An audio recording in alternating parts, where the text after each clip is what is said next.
Hello and welcome to the first update in my low-hanging fruit series, where I'm trying to focus on things that have been proven to have a really large impact on running performance over and against those things that we often go after, things like shoes, supplements, that if they make any difference at all, they'll be kind of marginal gains. So I'm trying to concentrate on the things that are going to have a big impact.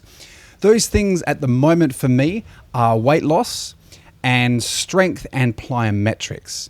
So we'll start with talking about strength work and plyometrics first. Now, I've been strength training for about a year and a half, so I'm not expecting to see anything drastic happen in the 2 months since I started this, but plyometrics is new to me. And in my strength training, I've added in some explosive strength exercises, which I didn't have before. So I've had 2 new stimulus, explosive exercises in my weight sessions, as well as plyometrics. So the plyometrics I've been doing, they're very basic because I've just been starting. So just your standard pogo jumps, drop jumps, that kind of thing. And the explosive exercises I've added, again, nothing revolutionary. I've been doing power cleans, box jumps, barbell squat jumps, those kinds of things. So that's been the new stuff. Now, in terms of measuring this and tracking progress, we have to use surrogates because with something like plyometrics, the main benefit to us runners is improved running economy. And that's actually really hard to measure outside of a lab. But we can use various other markers and metrics which hopefully will align to improved running economy. And using the Stride foot pod, there are some metrics which are pretty directly related to running economy that we can monitor. So when I started this, I took some baseline measurements 2 months ago. So let's start by looking at my vertical jump. So the first vertical jump test I did was on the 11th of November. And as you can see, I jumped 40 centimeters and have seen a 6.1% improvement in those 2 months. And in the test I did a few days ago, jumped 42.4 centimeters. So that's a pretty big improvement just in 2 months, 6.1%. But it gets a bit more interesting now. If I have a look at the horizontal jump, this one saw a huge improvement. So a couple of months ago, in November, I jumped 179.4 centimeters horizontally, but saw a 15.8% improvement, jumping 207.8 centimeters a few days ago. That's massive. Now, I suspect that a lot of that improvement maybe comes down to improved technique. I find it a little bit hard to believe that that's all due to an improvement in explosive power, but who knows? But that's really cool, so big improvements there. The other measurement I took was the single leg jump. So what this page is showing is the difference in asymmetry. So according to that, I've actually gotten worse. In November, when I did the test, there was a 3.2% asymmetry between left and right leg, whereas now it's saying there's an 11% asymmetry. So not quite sure what's going on there. At this point, I'll just put that down to a statistical anomaly.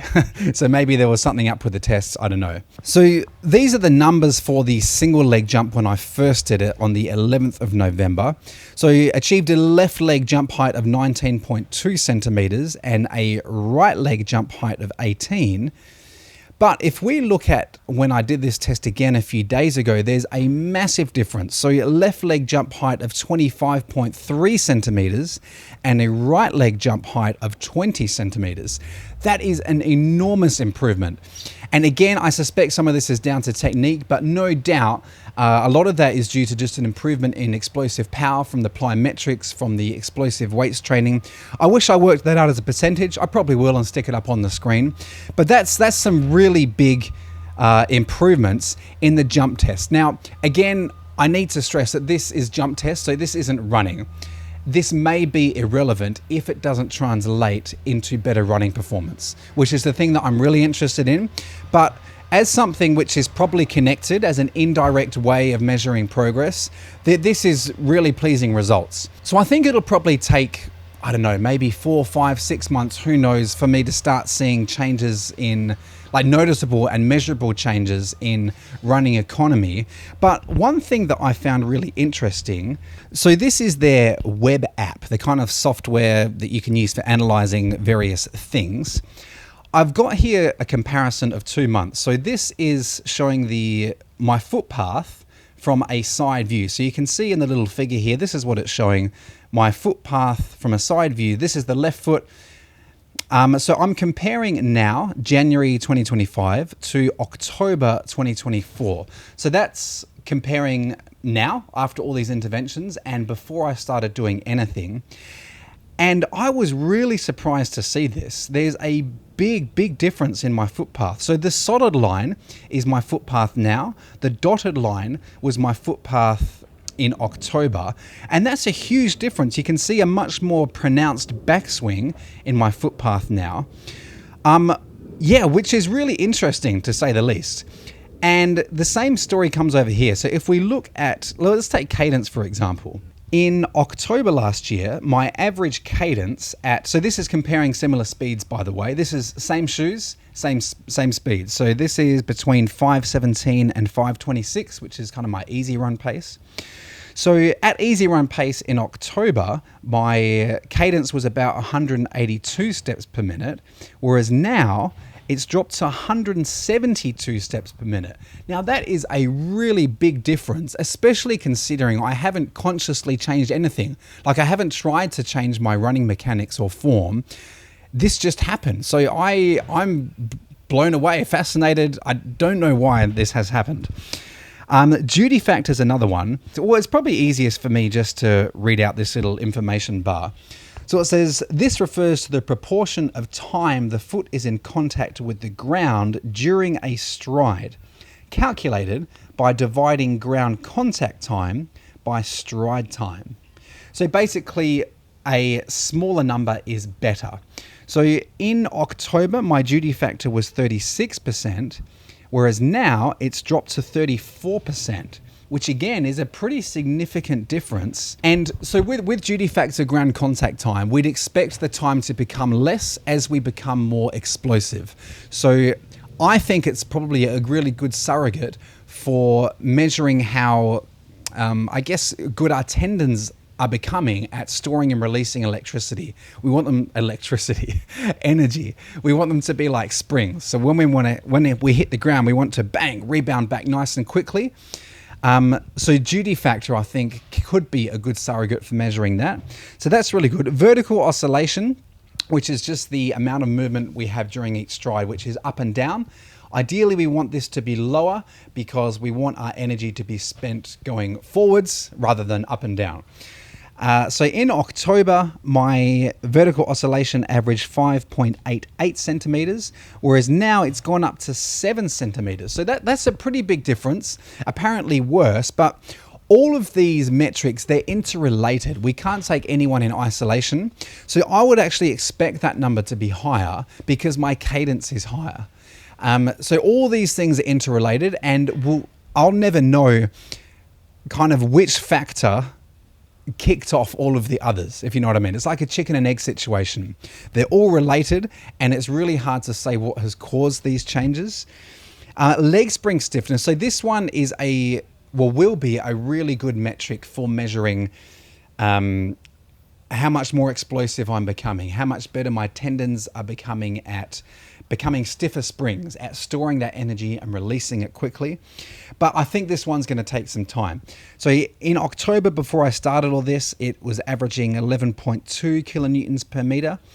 And now we see a small improvement. Now it's averaging 11.4. So all of that stuff is really interesting. And as I say, some really big changes there, which I'm perplexed by, baffled by, because I haven't consciously changed anything in my running stride, in my mechanics, in my form. So I was really amazed to see such big changes, like dropping 10 steps per minute without trying. Something's going on there. And I don't think it's just down to the explosive strength work and the plyometrics. I reckon what's played a big factor as well is some of the mobility work that I've been doing. So after my marathon, I implemented a pretty targeted mobility routine to deal with my runner's knee, amongst other things. And I realized I had really tight hips at the end of my last marathon build. And I think I'm much looser now. And I think in me just being looser, less tense, and moving better, I think my running form has become a little bit more normal. I used to have a really fast cadence. It's more within kind of the normal range, whatever that is. So I reckon those things are playing together. I think the mobility work and the explosive strength and plyometrics have contributed to this. But all in all, I've seen some really big changes in 2 months from implementing these things, which is really cool. And I'm fully confident that it is going to translate into better running economy, but we'll just have to see. But so far, from the jump tests, from this data from the Stride Foot Pod, things are looking really good. And of course, the other thing I've been working on is losing weight. Now in this one, I'm just gonna come right out and say it, I haven't actually made any progress. And the reason being, we've had Christmas, we've had New Year's, we've been away on holiday twice. So I'm actually exactly the same weight and body composition as a month ago. So I guess it's good with all those festivities to not have put on anything, but I'm certainly looking forward to making hopefully some better progress now. So my approach to this, really briefly, I've got Crohn's disease, so I'm quite limited in what I can eat. And one of my strategies has been to try and introduce more vegetables. So previously I haven't really eaten many vegetables at all, and that's because I found the insoluble fiber in them really didn't sit well with my stomach. It just didn't do well with me, and that's a problem for trying to get lean, because vegetables are really good obviously for all the nutrients they have, but they fill you up without contributing too many calories. So because of all the water and the fiber, they're a really good food to eat when you're trying to lean up for those reasons. So it's been tough to try and shed body fat without eating vegetables, because everything else I was eating is kind of, relatively speaking, has a higher caloric density. So I've been trying to target a calorie deficit of about 500 calories a day, which is quite aggressive. So during a marathon build, that's not really recommended. But the reason I'm trying to do that anyway is because I'm being really careful with all my macros to try and make sure I still get the recommended carbohydrate intake whilst having that carb deficit. So I do have to be really careful, and I'm not really a big fan of counting calories and getting all obsessive over it, but I found I kind of have to be in order to get the number of carbs I need to fuel my training whilst still being in a caloric deficit.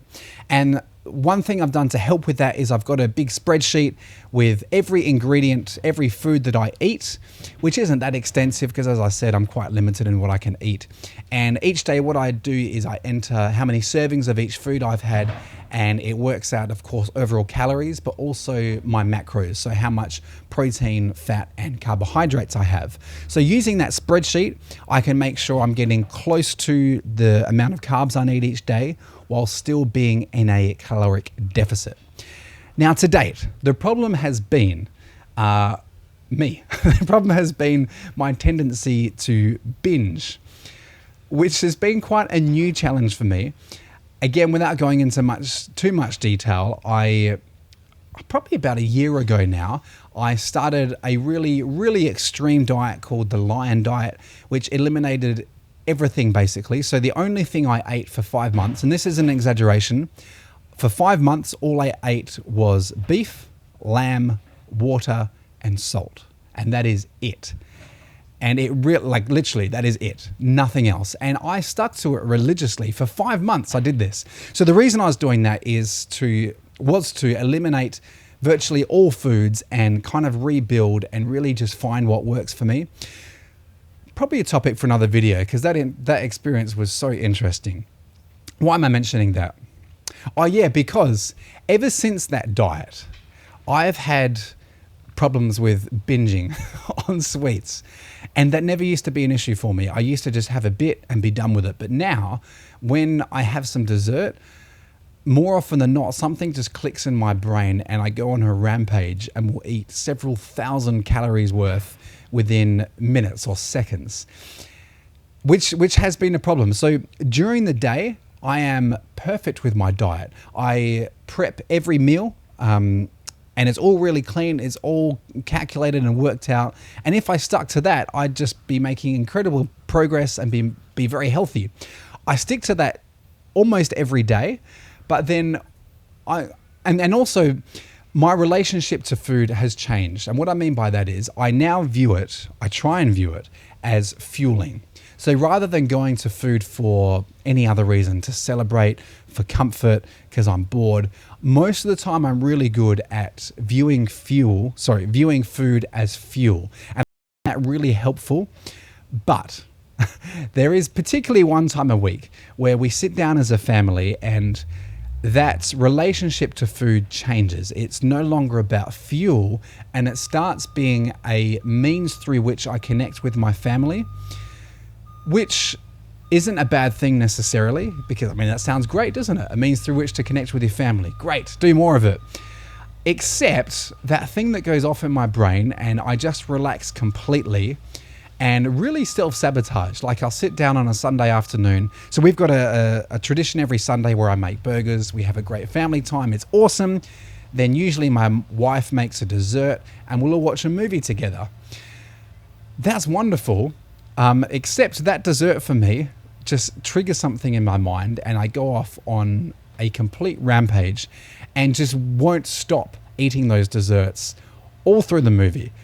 And I wipe everything out and really sabotage all the progress I've made during the week. So that's been my problem, stopping those binge attacks. And I've realized that also those binge attacks happen more often when I'm a little bit hungry. So I've been trying to stay on top of appetite, to never really let myself get hungry so I don't fill up on those sweet things. And also just to find strategies of stopping that binging. Now, I've tried all sorts of things. I've tried cooking with some really weird ingredients to try and make really low calorie desserts, so I still feel that I can participate. But unfortunately, it hasn't worked. So monk fruit is one of those things that I've discovered, which is a really interesting ingredient. I've made all kinds of desserts using that and substituting like all the oil for applesauce. And so I've made some pretty good tasting desserts that have been really low calories. But for some reason, it doesn't do the trick. I have that and I think, great, what's next? Or I think, brilliant, where's the jar of Nutella? And I'll just start going berserk. So I've kind of given up on trying to make myself low calorie options. In terms of controlling appetite, what I found really helps is like simple things throughout the day. Carbonated water, for whatever reason, that really helps. Also just going on a walk. Like if I get hungry, I just go on a walk and that helps. Keeping busy. Getting bored is a bad thing because you start to notice, oh, I could eat right now. And of course, a really big thing would be not having this sweet stuff in the house. And if it was just me, that would be an option, but I'm not going to inflict my issues on my whole family. I like, that Sunday afternoon, Sunday evening time we have is really great. I'm not going to say to the kids, look, we're just not having any sweets in the house. That's not going to work. I've got to learn to control myself. And as I say that, I get really annoyed with myself because it's like, this is purely mental. This is just my inability to control myself. And I actually get really annoyed at myself for that. Like, why do I sabotage myself? It's a really interesting psychological thing. Anyway, I digress. And actually what I've found is helping is the double run. So I've tried doing those after dinner. So after dinner is a danger time for me because that's when the day's work is done. I start to relax. I start to sit down maybe in front of the TV with the kids. And then my mind can start to go in that I'm relaxed. Let's have a good time. You've done well today kind of mode. And then the dangers of me going on a binge are much higher. So what I've found helps is to do my double run of the day straight after dinner for multiple reasons. One, because I'm busy. I'm still kind of working. Like I know the day's not done yet. And by the time I've finished and eaten and had a shower and had some drink and all that stuff, it's pretty close to my bedtime. So that temptation window isn't really there anymore because when I get close to bedtime, for some reason, I stop being tempted by all this stuff. So I found doing the second run of the day after dinner is really helping me. But it's not completely ideal because, of course, that's when I would sit down with the kids in front of the TV. But I'm just trying a whole bunch of things and seeing what works. Some supplements I've been trying a thing called Konjac root. I don't know if you've come across it before. It's a really interesting ingredient. It's a root, but I've found it really helps with suppressing appetite, because when you ingest it before a meal and have plenty of water with it, it actually swells to about 100 times its size and weight. And I really do think this one works. So Konjac root, give it a go. So I can get it, you can get it in pills. I just take one of those before each meal, and I actually do think this one helps. Another supplement I've been trying is aceytl carnitine or something. I don't know if that one works. I mean, I read several studies that say, yes, it does work. So I take it, it's cheap. I don't know.